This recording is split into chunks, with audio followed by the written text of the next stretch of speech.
Hello ma'am, હા બોલ રોનક. હું આપણા 6 BHK ને 5 BHK બનાવીએ તો. હા શું? અરે પણ આર્કિટેક્ટ તો રૂમ વધારવાની વાત કરે. I know, but just hear me out. When I came on site, I told you આ ઈસ્ટની વોલ જે છે એ તોડી નાખીએ. ઈસ્ટથી જે સનલાઇટ આવે છે એ બ્લોક થાય છે. વાત તો સાચી છે, બટ 6 BHK વિચારીને જ અમે સામેનું ઘર લીધું હતું ને હિમલ પણ નહીં માને. રાધિકા મેમ, ઇમેજિન કરો, you walk into the hall in the morning with coffee, natural sunlight, એટલે વિન્ટરમાં તો મજા જ આવશે.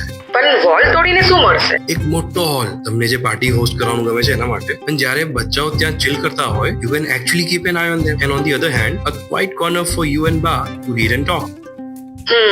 રાધિકા મેમ, આઈ નો આ ચેન્જ થોડું ડેરિંગ છે, કરો તો મસ્ત લાગશે. 2 years later you will remember me by drinking coffee. મારી ગેરંટી છે. સારું, હું હિમલ સાથે વાત કરું.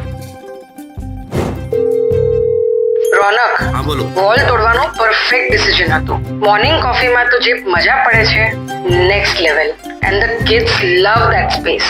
મમ્મી માટે તો હવે રૂટીન થઈ ગયું છે. શિયાળામાં રોજ સવારે ત્યાં તડકો લેવા જાય છે. Natural light through that wall changed everything. હવે બોલ, કોફી માટે ક્યારે આવશે? આવી જઈશ.